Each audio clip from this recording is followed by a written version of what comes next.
Are you ready?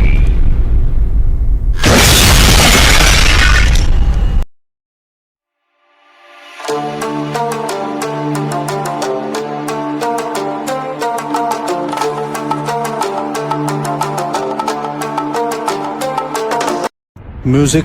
कहानी का शुरुआत यमन से हो गई। दरबार तेरा दरबारों में अहमियत रखता है, उसको वैसा मिल जाता है, रखता है। इस गाने में आपको एक नई चीज मिलेगी, एक नया मोड़ मिलेगा। 4 लाइन गाने की